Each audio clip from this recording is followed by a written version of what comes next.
Va ora in onda Zoom, il drive time in mezzo ai fatti, con Antonino Danna.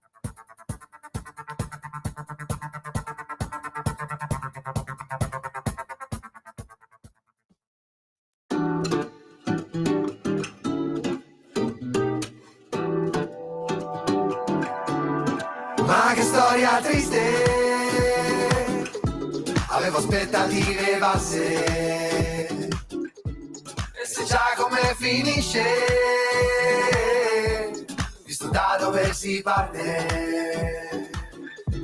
Tu vorresti che la gente ti capisse, la ami come se le ricambiasse, e ci hai provato anche più volte dei gialisse, ma l'esistenza non è mai così di classe. Certi discorsi vanno presi con le pinze, oppure provocano risate grasse, e te l'aspetti ma ogni volta ti stupisce. Guarda le loro facce come se non bastasse. Grazie ma no grazie, tanto fanno finta ma lo sanno, più profondo e meno paga quasi sempre, meglio stare in superficie, salva gente, le risposte che ti danno sembra fatte con lo stampo, quindi metterò le mani avanti, 2 passi indietro ogni passo avanti. Dovresti andare a lavorare, non farti manganellare nelle piazze. Grazie ma no grazie, e questa gente non fa un cazzo, li mantengo tutti io con le mie tasse. Grazie ma no grazie, dovresti dare meno ascolti i sentimenti, che non sono mai dei buoni investimenti. Dovremmo organizzare una rimpatriata tipo una cena di classe. Grazie ma no grazie, grazie ma no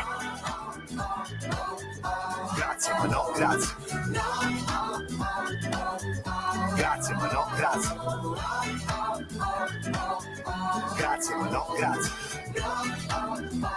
Davvero, grazie ma c'è chi non sa più come scrivere, non sa come parlare, non sa quali parole deve mettere, ad esempio l'asterisco al plurale. C'è chi non sa più come ridere, non sa come scherzare, e vuole la tradizione se la confusione qua è generale. Oggi va così, chissà domani magari riesco a capire gli esseri umani, chi bacia sulla bocca i propri figli e c'è chi bacia sulla bocca i propri cani. E quanto va di moda il vittimismo di chi attacca ma dice che si difende, c'è chi dice non si può più dire niente, poi invece parla sempre, almeno sii coerente, almeno per stavolta. E c'è chi ancora ti dà corda, e c'è chi ha perso la memoria e vorrebbe che tornassi come se non bastasse. Grazie ma no grazie, dovresti andare a lavorare, non farti manganellare nelle piazze. Grazie ma no grazie, e questa gente non fa un cazzo, li mantengo tutti io con le mie tasse. Grazie ma no grazie, dovresti dare meno ascolti i sentimenti, che non sono mai dei buoni investimenti. Dovremmo organizzare una rimpatriata tipo una cena di classe. Grazie ma no grazie. A te la linea, Antonino. Grazie mia castellana sveva, amiche e amici miei, ma non dell'avventura, buonasera, grazie ma no grazie. Siete sulle magiche onde di Radio Libertà, questo è Zoom, il drive time in mezzo ai fatti. Io sono Antonino Danna e questa è la puntata numero 941 di oggi, mercoledì 19 di febbraio dell'anno del Signore 2025. Cominciamo la nostra trasmissione. Vi ricordo, date il sangue, in ospedale serve sempre, salverete vite umane, chi salva una vita umana salva il mondo intero. Secondo appello, radiolibertà.net is the place to be, perché è un giornale online e quindi fesso chi non lo legge, perché vi perdete i Liberamente del direttore responsabile Giovanni Sallusti, gli Autodafé di Giulio Cainarca, la rassegna stampa di Semivarin, le videopillole e molta altra bella robina ancora. Detto ciò, le nostre coordinate sempre le solite: 340 670 9659 per le vostre zappe o WhatsApp, oppure 0292 94 7222 per il telefono quando lo dirò io. Adesso però è il momento, no, non è il momento di niente, perché sono le 18:17, quindi abbiamo ancora un po' di tempo, e il tempo dice che il barometro sulla scala di Kiev volge al brutto, ladies and gentlemen, per il semplice e banale motivo che Trump è atterrato a Mar-a-Lago, però non ha molto gradito le parole di Zelensky, il quale lo ha accusato di vivere in una bolla di disinformazione russa, e allora il buon Trump ha ben pensato di accusarlo, di definirlo come dittatore non eletto e di essere un mediocre comico che è riuscito a scippare agli Stati Uniti d'America miliardi di dollari in forniture e in cambio non ha dato assolutamente niente. Già che c'era ed è in tema di delicatezze, Trump ha pure detto che in realtà tra l'America e l'Europa c'è un bellissimo e grande oceano e quindi questo non dovrebbe riguardare tanto gli americani quanto l'Europa, però la cosa più importante che il presidente farà sarà la chiusura di questa guerra, cercherà di giungere alla conclusione di questa guerra. Va detto, a proposito del fatto che Zelensky, il cui mandato scadeva nel 2024, è ancora lì, per il semplice e banale motivo che nel 2015 il Parlamento ucraino ha approvato una legge secondo la quale alla proclamazione della legge marziale, che è tuttora in vigore in Ucraina, vengono sospese le elezioni. Inoltre i partiti l'anno scorso si sono accordati insieme con Zelensky per tenere le elezioni subito dopo la fine della guerra. Quindi in realtà non è un dittatore non eletto, semplicemente una legge che peraltro è entrata in vigore prima che lui si presentasse alle elezioni presidenziali, che per ora proroga, quindi garantisce la cosiddetta prorogatio, per usare il latinorum dei giuristi, sia del Parlamento che della presidenza ucraina. Comunque, detto ciò, adesso sì, è giunto il momento, è il tempo di Qui Parlamento con l'onorevole Attilio Pierro, che fa parte per la Lega della Commissione Agricoltura della Camera, per cui Sveva, quando vuoi, vai pure. Qui Parlamento. E allora questa sera per Qui Parlamento abbiamo con noi l'onorevole Attilio Pierro, il quale quest'oggi ha partecipato al Question Time. Si è parlato di agricoltura. Che cosa si è detto oggi, onorevole? Ben trovato. Grazie, innanzitutto grazie a voi per la disponibilità e per l'invito. Più che altro abbiamo parlato dell'ortofrutta, delle problematiche che affliggono l'ortofrutta, sia dal problema dei fattori climatici avversi, sia dell'aumento delle fitopatie, perché giusto per farvi un esempio, la produzione di kiwi è diminuita del 43%, e il comparto purtroppo ha un danno non indifferente, circa di 180 milioni di euro all'anno, mentre poi la produzione delle pere è scesa drasticamente da 800.000 tonnellate del 2015 alle 184.000 tonnellate del 2023. Allora, le problematiche ci sono, oltre al problema del fattore climatico, è anche il problema dell'utilizzo e la riduzione dei fitofarmaci. Purtroppo ci sono concorrenze sleali a livello europeo e extraeuropeo. Per questo è aumentato anche, è aumentato anche l'ingresso di prodotti che provengono dai paesi extraeuropei, perché là comunque utilizzano prodotti fitosanitari vietati in Europa e si applicano standard ambientali e sociali meno rigorosi, pertanto il prodotto costa molto molto molto di meno. Poi una cosa importante è il modo di come il comparto agricolo si trova a competere con i produttori di tutto il mondo, perché si opera con questi costi notevolmente inferiori e poi sul mercato il prezzo è spesso l'unico parametro di confronto, il prezzo, non la qualità del prodotto, perché prendiamo in considerazione il prodotto, la qualità di un prodotto italiano coltivato in un modo, e invece poi altri prodotti coltivati con prodotti che comunque possono essere anche nocivi, per dire, no? Certo. E allora ho chiesto al ministro di attivarci per cercare, innanzitutto per armonizzare a livello europeo gli scambi commerciali, ma anche le normative europee sui fitofarmaci, che il nostro comparto agricolo sia penalizzato da concorrenze sleali dai paesi extraeuropei e anche europei, perché giusto per farvi un esempio ci sono dei prodotti che vengono utilizzati in Grecia o in Spagna con delle deroghe, in Italia no. Allora troviamo un sistema, perché ci sono dei prodotti che sono stati aboliti, però non è stata trovata l'alternativa in Italia. In Italia la produzione cala, l'economia di entrata dei prodotti cala automaticamente senza trovare alternative a questi prodotti. Ecco, stavo pensando, lei diceva anche del calo della produzione di pere, immagino che su questo abbia influito anche la situazione meteorologica e molto altro. C'è... Anche sì, ma di fatti io facevo esempio, l'ho detto già Sì, in partenza per i fattori climatici, la prima cosa, però è anche l'aumento delle fitopatie, purtroppo. ecco, ma c'è qualche strumento per aiutare i produttori? Cosa si può fare? Magari qualche sussidio, qualche risarcimento? Allora, qualche sussidio è stato, diciamo, è stato dato, per esempio il ministro stesso nell'interrogazione ha risposto che per il comparto dei kiwi ha impegnato 4 miliardi di euro, per le pere 15 miliardi di euro.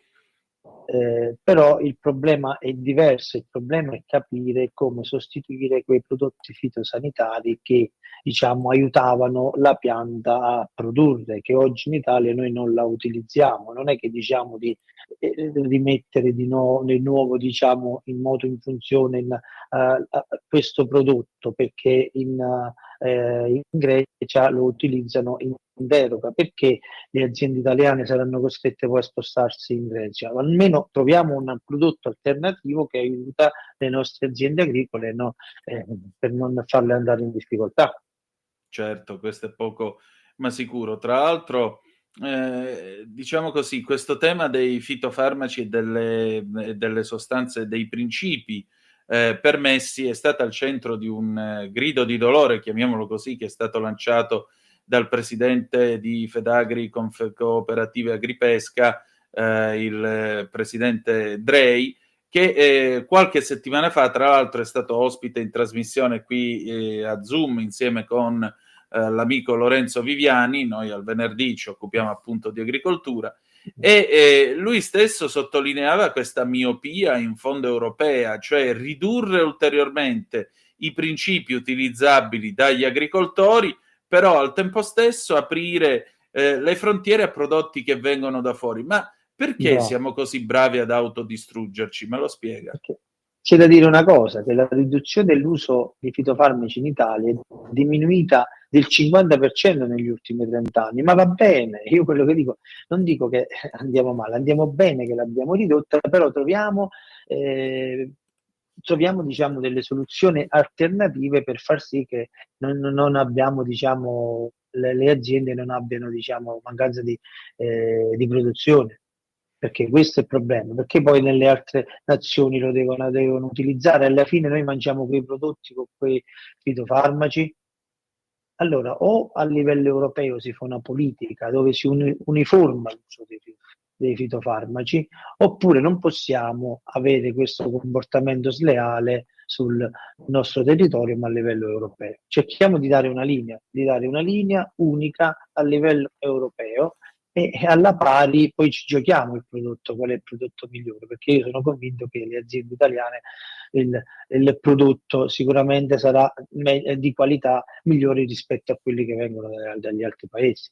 Sicuramente. Senta, onorevole, abbiamo ancora qualche minuto. Lei fa parte, lo diciamo per i nostri ascoltatori, anche della Commissione Agricoltura della Camera, ma oltre a questo lei si occupa anche di trasporti e infrastrutture. Ultimamente si è occupato anche di infrastrutture nel Salernitano, vero?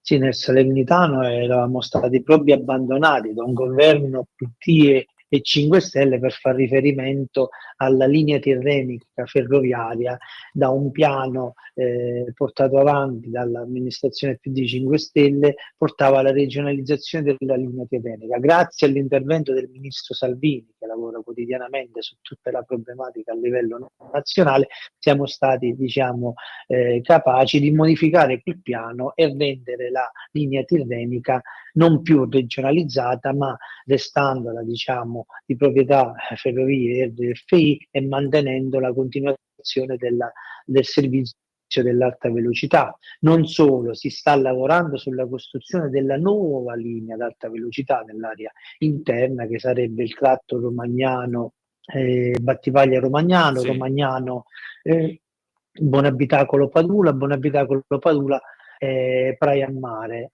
Anzi, venerdì, giorno 21, ci sarà l'inaugurazione della via con la talpa, e alla fine sono partiti i lavori per il primo lotto già finanziato con i fondi PNRR. Invece il secondo lotto, con un importo di 4 miliardi di euro, è in via di definizione dei pareri per la progettazione, per poi partire con la gara e iniziare i lavori nel 2026 sul secondo lotto. Invece poi c'è il terzo lotto che va a Praia, dove c'è una copertura finanziaria di 3 miliardi di euro e manca 1 miliardo da reperire per poter andare avanti anche con quest'altro tratto.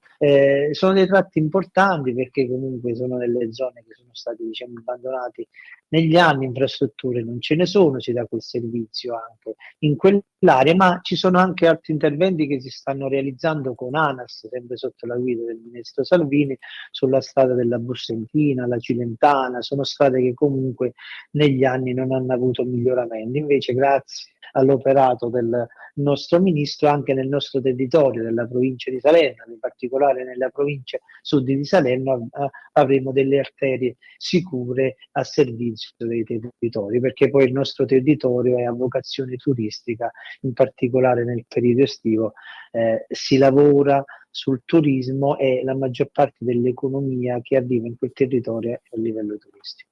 Molto bene. Tra l'altro, una piccola curiosità: sul sito di WeBuild, che sta costruendo questo primo tratto dell'alta velocità Salerno-Reggio, si può votare il nome della talpa Sì, che scaverà bravo, le prime sì. gallerie. Io ho votato Irna, per esempio, il nome del fiume Irno che bagna Salerno, però al femminile. Io per Irna.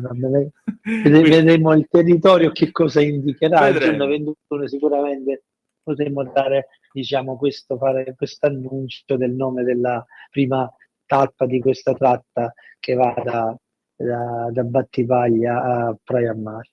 Molto bene, grazie onorevole. Grazie a voi e un saluto ai radioascoltatori. Grazie.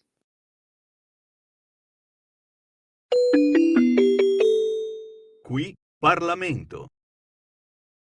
Giovedì 20 febbraio torna il World Radio Day, l'evento radiofonico più grande d'Italia organizzato da Radio Speaker. Una giornata gratuita e aperta a tutti per festeggiare il mezzo più amato di sempre, la radio. Potrai fare networking, ispirarti e formarti con i professionisti del settore e le più grandi star della radio italiana. Giovedì 20 febbraio ti aspettiamo al Talent Garden Calabiana di Milano per il World Radio Day. Non fartelo raccontare, ottieni subito il tuo pass gratuito su worldradioday.it.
Antonino, di nuovo a te la linea.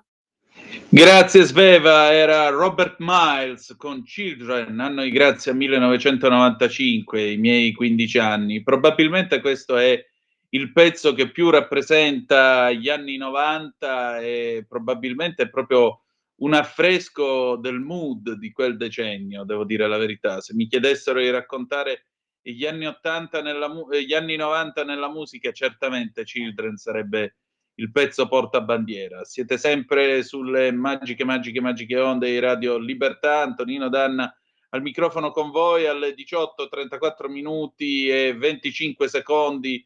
E naturalmente adesso perché i Children? Perché i Children sono i minori non accompagnati in questo paese e soprattutto sono i ragazzi gli italiani cosiddetti di seconda generazione, figli di immigrati, poi ci sono questi ragazzi che arrivano in Italia senza padre né madre e poi c'è un problema. Il problema è fotografato dall'ultimo rapporto sull'immigrazione di cui mi sono occupato insieme con la professoressa Anna Bono nel Faccia a Faccia che ascolterete tra poco.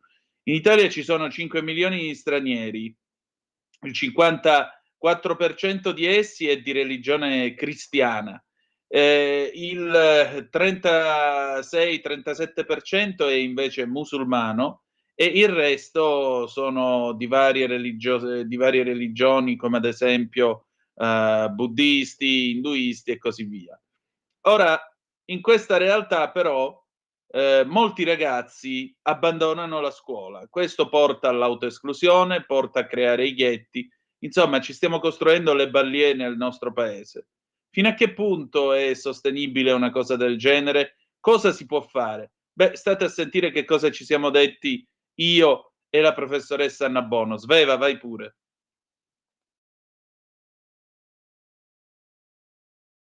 Antonino, un momento che c'è un piccolo problema. Va bene, non c'è problema. Nel frattempo vedo che è arrivata una zappa, diamo un'occhiatina alle zappe che giungono qui al 340 670 9659, vediamo un po' chi è che mi scrive, diamo un'occhiatina mentre i nostri potenti mezzi si preparano alla trasmissione. È il nostro Vito Coviello che ha mandato una clip audio della sua poesia Viola di Campo. Bene, la manderemo in onda poi nella parte finale della trasmissione, così ci saluteremo con un po' di poesia e un po' di speranza. Sveva, la mettiamo da parte, anzi la scarico e poi te la giro io direttamente sulla chat di Skype, così ce l'hai. Bene, nel frattempo vediamo se siamo pronti per arrivare, diciamo così, per andare in onda con la nostra intervista. Insomma, dammi un cenno quando ci sei, perché io sono a disposizione. Sono pronta quando vuoi con la differita e attendo la poesia del signor Vito. E allora vai senza indugio, grazie. Allora, io questa sera ritrovo una gradita ospite di questa trasmissione, che è la professoressa Anna Bono, africanista, già docente universitaria e contributor per la Nuova Bussola quotidiana, prestigioso quotidiano online. Professoressa, senta, io riflettevo stamattina su questo suo pezzo sul 30° rapporto sulle migrazioni. Lei scrive che in Italia ci sono 5 milioni di stranieri e sui minori è il dato più grave. E attenzione, questi sono i dati della Fondazione Iniziative e Studi sulla Multietnicità, che con questo rapporto conferma due cose. Da un lato scende l'arrivo di migranti illegali e questo diciamo che fa ben sperare sull'azione del governo. Dall'altro però c'è un fatto, lei sottolinea questo: il tasso di abbandono scolastici, che è in aumento, riduce le possibilità di integrazione con pesanti conseguenze in termini di disadattamento, devianza e autoesclusione. Posso andarci giù un po' crudo? Ci stiamo costruendo le ballie in casa? Certo che l'abbandono scolastico, il ritardo e poi bisogna vedere anche la resa scolastica, che è un altro fattore che qui non, per forza di cose non è considerato, o addirittura le persone sono tante, i ragazzi sono tanti che non entrano proprio nel sistema scolastico e creano le basi per quello che ho scritto: disadattamento, devianza, autoesclusione e tutti i fattori che poi portano ai fenomeni di cui ci stiamo preoccupando tanto in questi giorni, e tra l'altro i dati del Ministero dell'Interno recentissimi ce lo confermano, e cioè un moltiplicarsi di casi di violenza, di criminalità, di piccola delinquenza che mettono in difficoltà le persone qualunque, le persone che ogni giorno devono vivere nelle loro città e che fino a qualche tempo fa, tutto sommato, non avevano accusato problemi seri di sicurezza. Io vivo in una piccola città dove negli ultimi mesi ormai praticamente, non dico che non passa settimana, ma addirittura non passa giorno che non venga segnalato o tra conoscenti o dai mass media un caso di un'aggressione, un furto, una minaccia, un episodio come minimo spiacevole, se non peggio. Il nostro sindaco aveva provato a parlare di percezione giornalistica e però la percezione giornalistica, quando si tratta di documentare giorno per giorno dei fatti avvenuti, non crea percezione, crea consapevolezza, crea esperienza. E sono spesso dei giovani, dei giovanissimi, i protagonisti di questi episodi di violenza. Ecco, tra l'altro, se mi posso permettere, io trovo un po' sgradevole dire vabbè, tanto è percezione giornalistica, come a dire vabbè, colpa dei giornali che scrivono queste cose. No, non è che i giornali scrivono queste cose e quindi è colpa loro. Cioè, qui si racconta semplicemente la realtà. Se ci sono dei ragazzi che sono nati all'estero o che sono nati in Italia ma sono figli di immigrati che delinquono, è un fatto, e i fatti si raccontano. Poi ci sono le opinioni, uno può pensare quello che vuole, ma il compito del giornale è raccontare che questa cosa accade e segnalarlo. Allora, altrimenti la politica cosa ci sta a fare? Cioè, siamo bravi solo a fare il discorso sull'accoglienza, d'accordo? E l'integrazione poi? Proprio così. E mi riferivo ai dati del Viminale, proprio pubblicati di recente. Non c'entra l'azione, l'intervento dei mass media, c'entrano i fatti. Posso citare un dato per tutti: sotto 122.801 persone arrestate o denunciate nel 2024, il 34,72% erano straniere. Questo è un dato di fatto. Su una popolazione straniera che è 1/10 di quella italiana. Cioè in Italia ci sono quasi 6 milioni di stranieri a vario titolo, e gli italiani, cioè i residenti in Italia sono quasi 60 milioni, 58 e qualche cosa. Di più ancora se consideriamo gli irregolari, perché gli irregolari sono circa il 5-6% del totale degli stranieri, eppure danno un contributo notevole ai dati sulla criminalità. Questo vuol dire qualcosa. Vuol dire qualcosa, certo, se facciamo le proporzioni, o no? E come? E all'origine, una delle cause, ritorniamo all'inizio, può essere proprio, anzi è proprio, parte proprio dalla mancata scolarizzazione, o comunque da un'esperienza educativa parziale, interrotta, che non prosegue, che poi tra l'altro contribuisce oltretutto alla disoccupazione degli stranieri, che è più alta di quella degli italiani, e mentre quella degli italiani sta diminuendo, quella degli stranieri è andata aumentando. Appunto, c'è un dato che io trovo particolare. Intanto viene finalmente sfatato un certo mito, perché in realtà, sebbene in leggera flessione, lei scrive: i cristiani tra gli immigrati in Italia sono la maggioranza, 1,5 milioni ortodossi, 894.000 cattolici, quindi il 53% del totale, musulmani 1,6 milioni, cioè il 29,8%, poi seguono buddisti 3,3, induisti 2,1. Però è altrettanto vero che ci sono due dati in particolare che mi toccano. Uno è quello che i giovani nati, le cosiddette seconde generazioni, quindi nati da immigrati che sono arrivati nel nostro paese, sono 598.745 e il 26% è in ritardo scolastico, peraltro molto frequente nelle secondarie di secondo grado, quindi quasi metà degli studenti di famiglie immigrate è in ritardo di 1 o più anni. Sì. E questo dimostra il fatto che quando tu a casa senti parlare solo arabo tutti i santi giorni, è chiaro che non impari l'italiano e comunque non impari a leggerlo e scriverlo.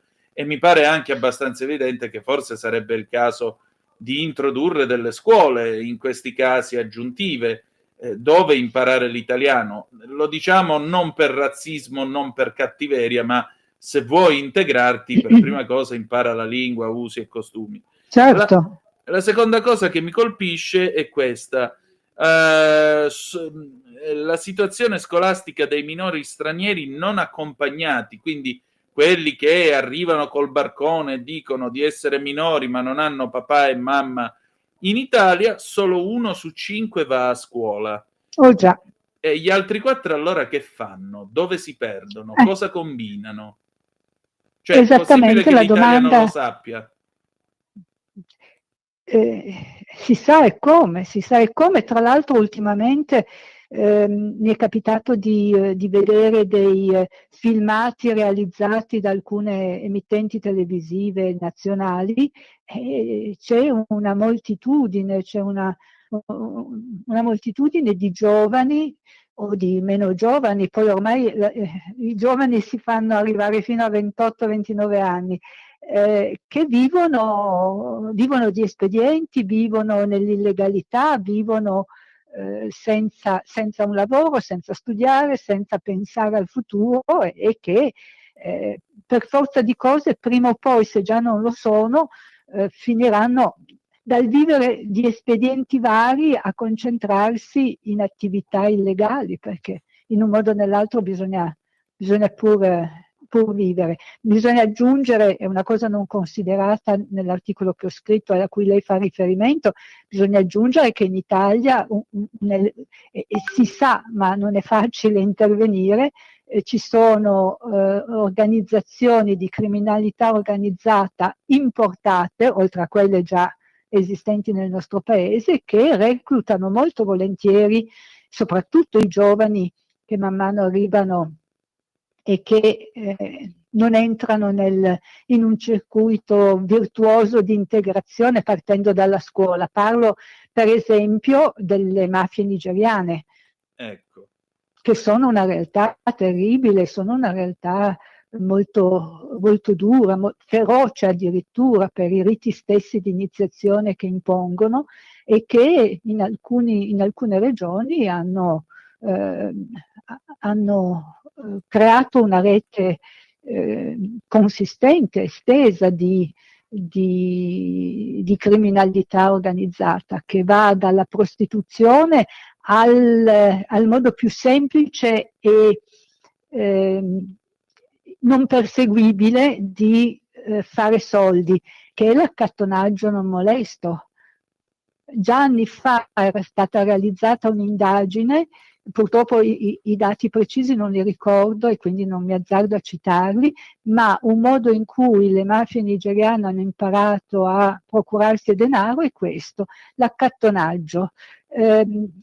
Quello proprio che si vede per le strade, all'ingresso dei supermercati, e che fra l'altro a volte fa dire alle persone che danno un obolo: Beh, meglio così che spacciare droga, quante volte l'ho sentito dire. Solo che se sono accattoni inseriti in una mafia nigeriana, in Piemonte succede, in Lombardia anche, in realtà alla fine del giorno, quello che mi avevano detto gli studiosi che hanno svolto questa ricerca, 1/4 dell'importo se lo tengono e 3/4 lo consegnano al loro diretto superiore, che a sua volta dovrà rispondere a qualcuno di grado superiore ancora fino ai vertici.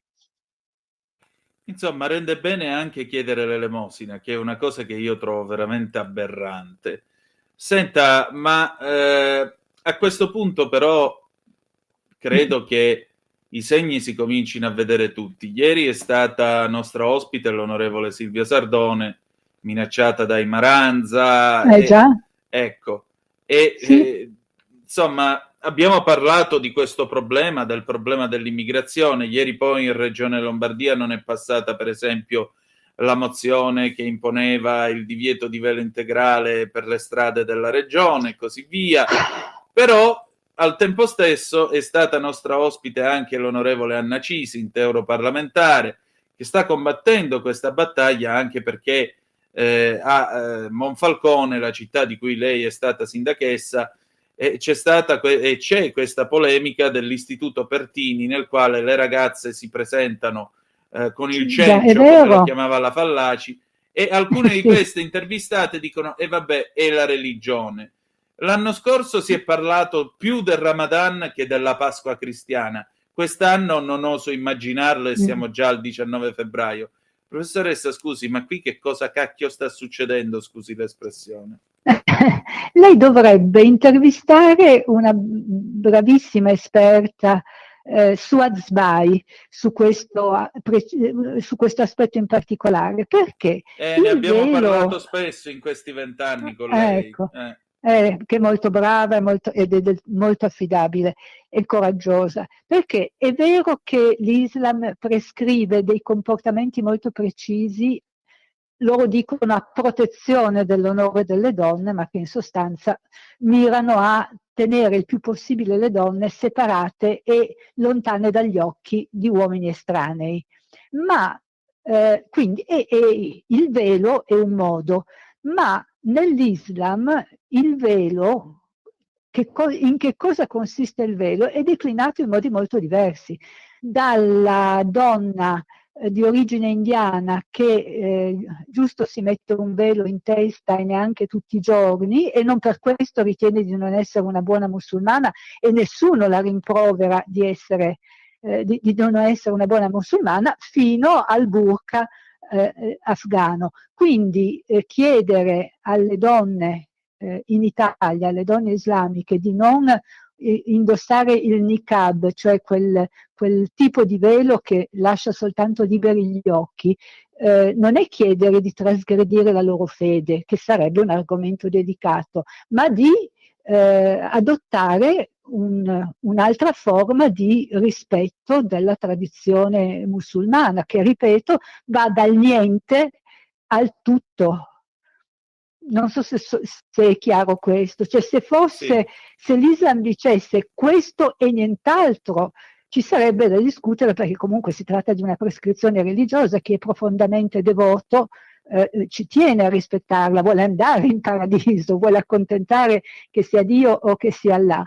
Ma se invece l'evidenza ci dice che i 2 miliardi, quanti sono di islamici, interpretano e hanno interpretato nella storia in modi decisamente diversi il velo, e allora perché deve essere per forza quello lì? Certo. Le donne che lavorano, per esempio, in Egitto, che poi l'Egitto è un paese profondamente islamico, mica lavorano con il niqab, morirebbero. Le donne, parlo delle donne contadine, morirebbero di caldo. Esatto. E difatti non lo portano. Dove ho abitato io, in Africa orientale, dove c'è una tradizione islamica quasi millenaria, io ho visto donne portare il velo, per esempio, durante il Ramadan, e per il resto no.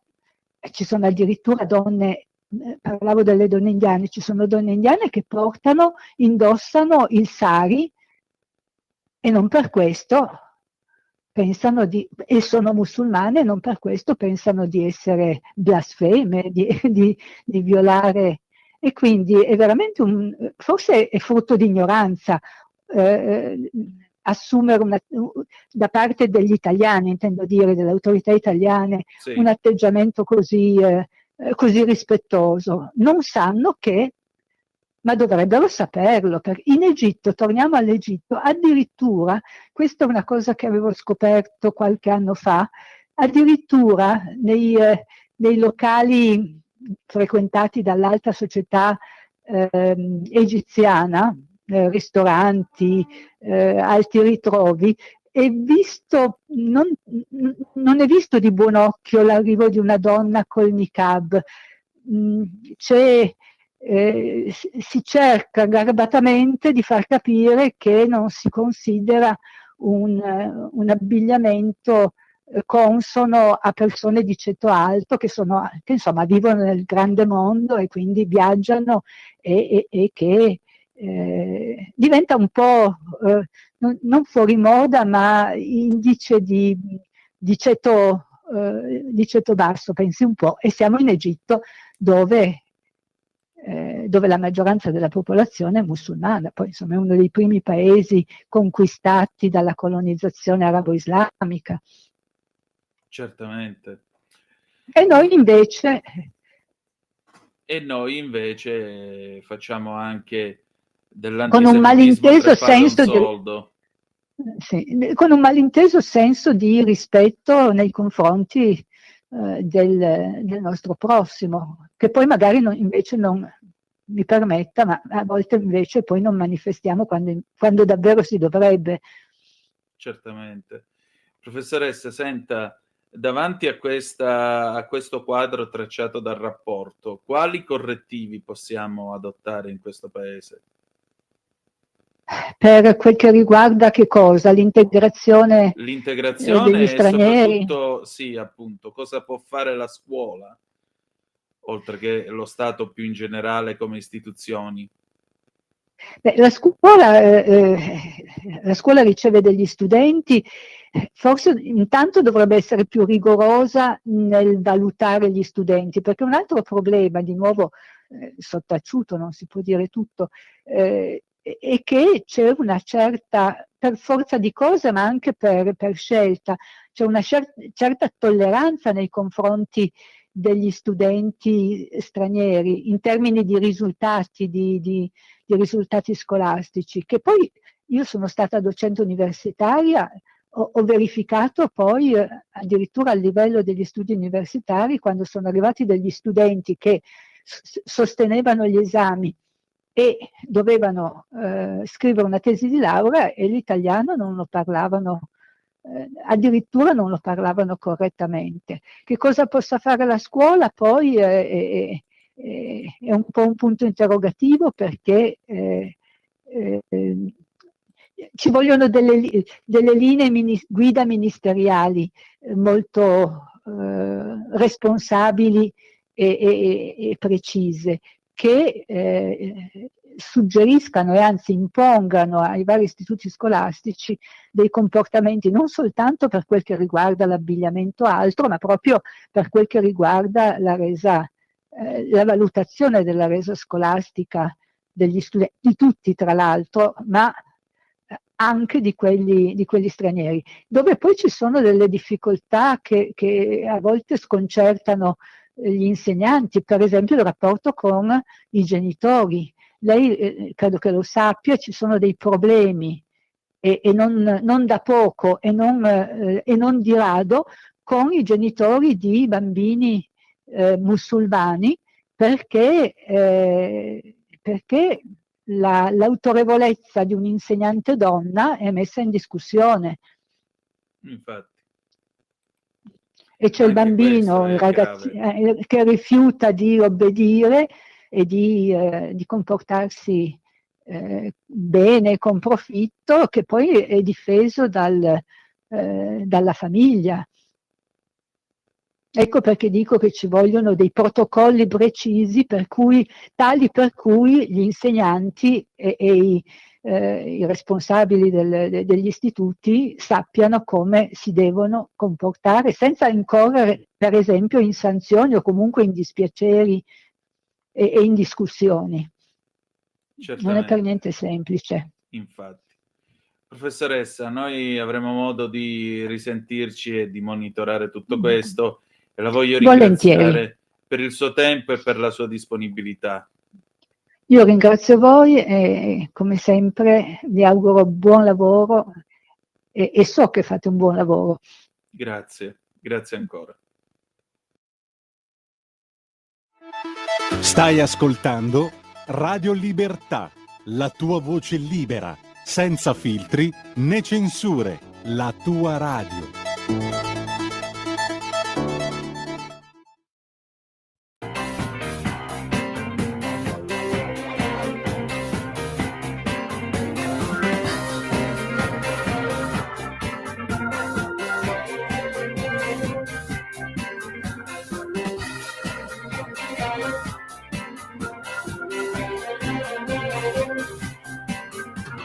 Non ballo più, ragazzina, io non ballo più. Non ballo più.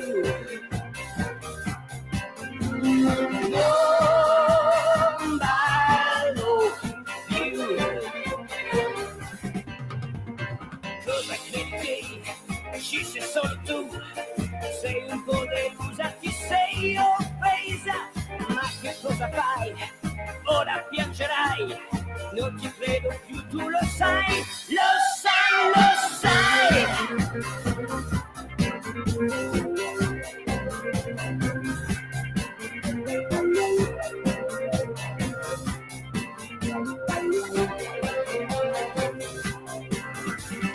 Non ballo più, ragazzina, io non ballo più.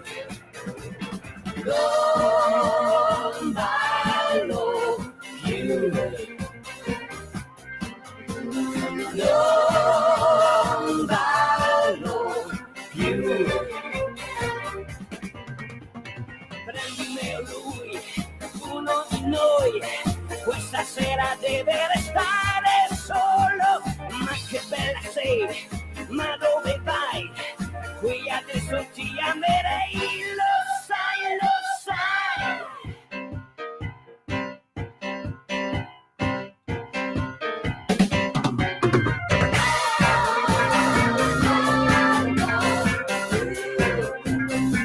Non ballo più.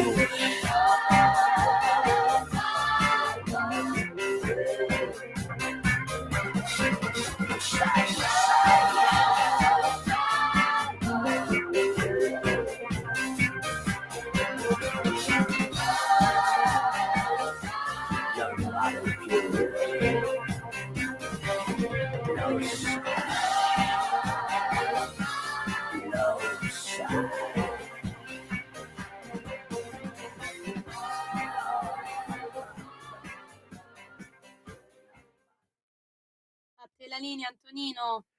A fe mia, con più sicuro passo corsero li passati tempi, scriveva alla metà del Settecento nel diario palermitano il marchese di Villabianca, citato da Leonardo Sciascia. Permettete, a fe mia, con più sicuro passo di danza, corsero li passati tempi. Mi permetto di dire alle 19, 2 minuti e 38 secondi, qui sulle magiche onde di Radio Libertà, Zoom, il drive time in mezzo ai fatti, dopo aver ascoltato l'indiavolato ritmo disco music di Jackie James con Non ballo più, anno di grazia 1977. Sveva, capisco che per te è preistoria, ma confesso, io ho il 45 giri di questo pezzo.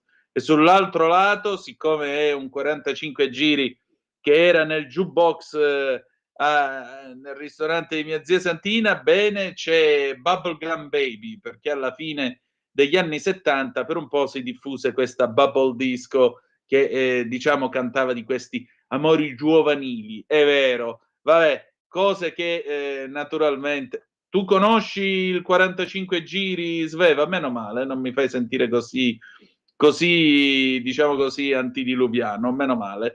Orbene, dimmi. Certo che lo conosco. Cioè, scusa, ma tu hai mai provato a mettere 100 lire 3 canzoni dentro il jukebox? Quello purtroppo no. È un'esperienza da fare almeno una volta nella vita. È un'esperienza da fare. Così come anche provare l'angoscia nel dire ho scattato 7 foto, me ne restano 29 nel rullino, quand'è che lo finisco? E infatti, che peraltro è quello che mi chiedo, visto che qua c'è la reflex, che ci sono le foto che abbiamo fatto a Strasburgo a gennaio, però prima che lo finisca, vabbè, poi vedremo quando le svilupperò come sono venute.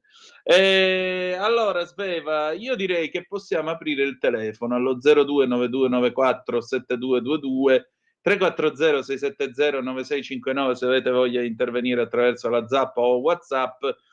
E intanto vi do un aggiornamento sulla salute del Papa. Papa Francesco, scrive l'ADN Kronos, è ovviamente in ospedale al Policlinico Gemelli, e in particolare visita della Meloni, vigile reattivo, abbiamo scherzato. Vediamo un po' che cosa dice l'ADN. Visita della Presidente del Consiglio Giorgia Meloni oggi 19 febbraio a Papa Francesco in ospedale. Il pontefice è ricoverato da 6 giorni al Gemelli per una polmonite bilaterale. Meloni, rende noto Palazzo Chigi, ha espresso a Bergoglio gli auguri di pronta guarigione a nome del governo e dell'intera nazione. Sono molto contenta di averlo trovato vigile e reattivo, ha detto la Presidente del Consiglio. Abbiamo scherzato come sempre, non ha perso il suo proverbiale senso dell'umorismo. Oggi, a quanto apprende l'ADN Kronos da fonti qualificate, Bergoglio sta meglio, ma la situazione resta ancora delicata. Il bollettino della Sala Stampa Vaticana di martedì ha annunciato una polmonite bilaterale per Bergoglio, da 6 giorni ricoverato al Policlinico Gemelli di Roma, che ha fatto preoccupare molto e generato una serie di fake news, come ha anche ribadito il Vaticano. Permettete una nota a margine. Io non mi meraviglierei molto di questa cosa, visto e considerato che quando un papa si ospedalizza o la sua salute mostra qualche segno di cedimento, è tempo in cui i corvi cominciano a volteggiare e si comincia a parlare di conclave. E già vi posso dire che il borsino vaticano sta girando, perché stanno venendo fuori almeno 4 nomi che bisognerà tenere d'occhio al prossimo conclave. Ma questo è un altro paio di maniche. Questa mattina invece, scrive ancora l'ADN Kronos, sono trapelate informazioni confortanti. Il cuore regge, ha fatto colazione, si è seduto in poltrona. Il quadro clinico del Papa, 88 anni, rimane però molto delicato e le prossime 48 ore saranno molto importanti vista la cura a cui è stato sottoposto nei giorni precedenti e poi alla nuova terapia richiesta dopo la conferma della polmonite bilaterale. Al Gemelli l'atmosfera sembra meno tesa, anche se tutti aspettano un segnale dalle finestre del 10° piano. La speranza è un saluto veloce del Papa, afferma una ragazza in attesa del padre ricoverato. Così l'ADN alle 19, 7 minuti e 14 secondi qui sulle nostre magiche onde. Ancora una volta si pone peraltro il tema dell'ingravescente metate, no? Come al solito si discute. Vedete, il punto è che quando poi chiaramente l'età avanza e se ci pensate, dunque il Papa che è morto da Papa, quindi quello che è vissuto più a lungo è stato Leone XIII.